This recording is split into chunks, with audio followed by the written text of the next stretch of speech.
문재인 대통령은 오늘 국무회의에서 정권 교체기에 조그마한 불안 요인이 있어서는 안 된다고 강조했습니다. 윤석열 당선인 측의 대통령 집무실 용산 이전 계획을 두고 신고 권력의 갈등이다, 이런 말까지 나오고 있는데, 지금부터 청와대와 인수위원회 양측을 전화로 연결해서 입장 차례로 들어보겠습니다. 먼저 청와대 박수현 국민소통수석 전화로 연결돼 있습니다. 수석님 나와 계십니까? 네, 박수현입니다. 네, 안녕하십니까? 네네. 일단 어제 NSC 회의 결과를 발표하자마자 윤석열 당선인 측에 다소 격앙된 입장이 나왔습니다. 이전을 못하면 5월 10일부터 청와대가 아닌 통이동 집무실에서 집무를 시작하겠다는 건데요. 용산 집무실 이전에 매우 강한 의지를 표명을 했습니다. 어떻게 들으셨습니까? 예, 크게 다른 오해를 가지고 듣지는 않고 싶고요. 예. 또 인수위 측도 역시 저희가 말씀드린 내용을 그 오해 없는 진심으로 좀 받아주셨으면 좋겠습니다. 네. 분명히 여러 차례 말씀을 드렸습니다. 문재인 대통령도 과거 대선 때 광화문 대통령 시대를 공약한 바가 있지 않습니까? 네. 그래서 저희들은 그 약속을 다 지키지는 못하고 국민께서 청와대로 좀 더 가까이 오실 수 있도록 청와대 앞길을 24시간 개방한다거나 북악산을 개방한다거나 이런 조치를 좀 했지만 결과적으로는 광화문 시대를 열지는 못했죠. 예. 청와대 집무실이 국민 곁으로 더 가까이 가겠다는 이 뜻, 이 좋은 뜻을 왜 저희가 반대를 하겠습니까? 절대 반대라는 말을 저는 맞지 않는 것이라고 보고요. 네. 대통령은 모범적 인수인계와 이런 것들에 대해서 여러 차례 강조하고 계시기 때문에 절대 반대는 아니다는 말씀 드리고요. 네. 그다음에 다만 5월 10일부터 이제 당선인께서 예. 이전하는 새로운 곳에서 근무를 하시겠다고 하는데 저희가 이제 다른 건 다 좋습니다만 이 안보 우려를 말씀드리지 않았습니까? 예. 예, 그래서 이제 청와대에 있는 예를 들자면 여러 가지가 있지만 하나 예를 들자면 이제 위기관리센터 이전을 말씀해야 되는데 네. 거기에 이제 시스템이 있지 않습니까? 예. 이 청와대는 군사안보뿐만이 아니라 재난재해, 그다음에 도로, 교통, 항만, 선박 여러 가지의 어떤 망들이 굉장히 그 고도로 밀집되어 갖추어져 있는 컨트롤 타워 기능이 그 시스템에 의해서 하게 돼 있는데 이것을 윤석열 대통령께서 예를 들어 5월 10일부터 새로 이전하는 그 집무실에서 쓰시려면 이게 바로 되겠냐? 저희는 5월 9일 자정까지 이 시스템을 가지고 문재인 대통령이 대통령직을 수행하는 것 아니겠습니까? 네.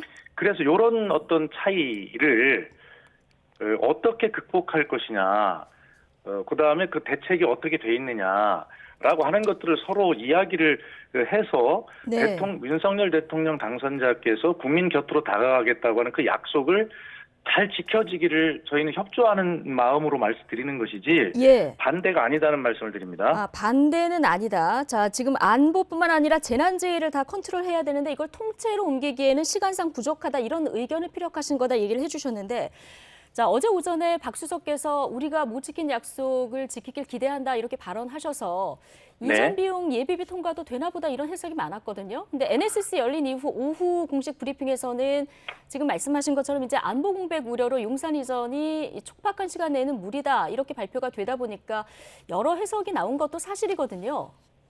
아니, 오전에 제가 말씀드린 것은 그런 원칙을 지금도 원칙을 말씀드리지 않습니까? 예.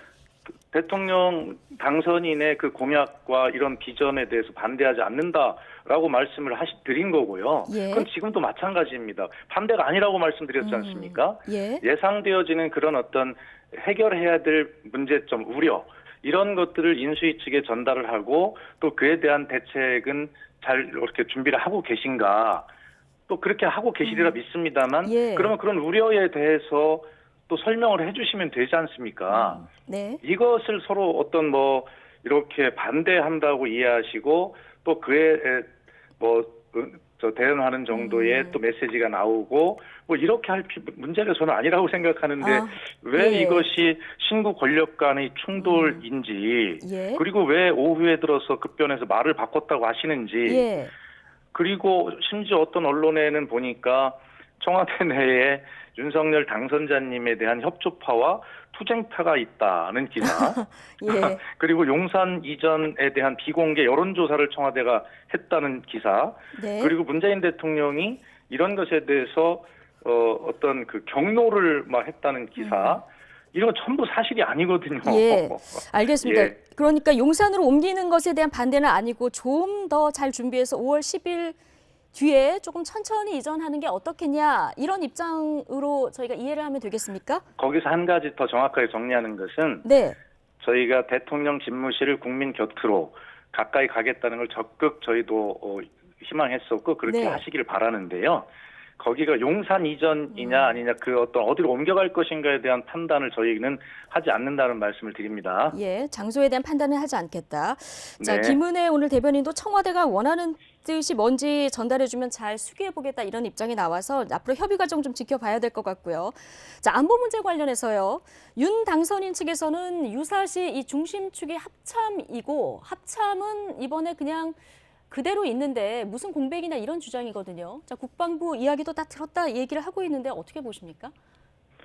오늘 그 국회 국방위원회에 제출한 국방부 업무자료 보고를 보면요. 네. 뭐 그런 어떤 뭐 고차원적인 문제도 문제지만 이사를 위한 계약 소요 시간 2일, 이사에 실제 소요되는 최소 시간도 약 4주. 이를 고려한다면 단기간에 국방부 본관동을 모두 이사하는 것은 제한적이다 이렇게 이제 밝히고 있어서 시간이 네. 여러 가지로 필요해 보인다는 뜻입니다. 예. 그리고 그 안보 문제가 아까 제가 말씀드렸지만 안보 우려는 비단 그 한 가지뿐만이 아니라 여러 가지가 있는데 아까 네. 제가 그 중에서 예를 들은 것이 위기관리 시스템의 이전이 그렇게 5월 9일 자정까지 딱 끝나고 나서 바로 5월 10일 날 그렇게 옮겨갈 수 있겠느냐. 네. 라고 하는 그런 우려를 아까 앞에 제가 말씀을 드렸잖아요. 예. 그래서 물론 인수위 측에서 그 우려에 대한 답을 가지고도 계실 거고 대책도 있으시다고 믿지만 마치 이런 어떤 부분들에 대해서 서로 설명하고 납득 우려에 대해서 국민이 우려하고 계신 거지 뭐 지금 저희 청와대가 이걸 가지고 우려한다 예. 이렇게 보지 마시고 국민 우려를 어떻게 그 말씀을 잘 설명을 국민께 드릴 것이냐라고 하는 문제라고 생각하고요. 예. 예. 알겠습니다. 자, 윤 당선인 측에서는 용산 이전 골든타임을 이번 주로 보고 있습니다. 이제 이전 준비를 시작하려면 예비비 집행이 돼야 하는데, 자, 안보 공백 우려를 불식시킬 만한 대안이 없다면은 예비비 집행은 현재로서 어렵다고 해석을 해야 될까요? 거꾸로 말하면 설득이 되면 앞으로도 가능하다 이렇게 저희가 해석을 하면 될까요? 이 예비비에 대해서도요. 저희가 네. 앞에 말씀드린 반대가 아니라고 분명히 말씀드렸잖아요. 그렇기 때문에 여기에 무슨 걸림돌이 있을 게 없습니다. 다만 말씀드린 대로 우려되는 안보 상황이나 뭐 이런 부분들에 대한 대책 뭐 이런 것들이 제대로 반영이 되어 있는지를 자세하게 한번 이렇게 볼 필요가 있겠다 이런 뜻이지. 네. 그리고 그렇게 판단이 쓰면 임시 국무회의를 내일이라도 열어서 예. 할 수 있는 문제라고 여러 차례 설명드렸습니다. 예. 알겠습니다. 자, 끝으로 짧게 하나만 여쭤보겠습니다. 네네. 지금 문재인 대통령과 윤 당선인의 만나긴 만나셔야 되는데요. 어제 이철희 정무수석과 장재훈 비서실장의 회동도 이제 성과 없이 끝난 상황이라서요. 언제쯤 이게 가능할까요? 글쎄 그것을 지금 두 분이 열심히 노력하고 계시고 예. 해서 또 필요성 이런 것들은 또 국민에 대한 도리 아니겠습니까? 그래서 아마 조만간 두 분께서 만나셔서 네. 여러 가지 문제들을 허심탄회하게 그렇게 말씀을 나누실 기회가 있기를 저희도 크게 기대하고 있습니다. 기대하고 있다. 네, 알겠습니다. 자, 지금까지 청와대 박수현 국민소통수석과 함께 대통령 집무실 용산 이전과 관련한 청와대 입장 들어봤습니다. 고맙습니다.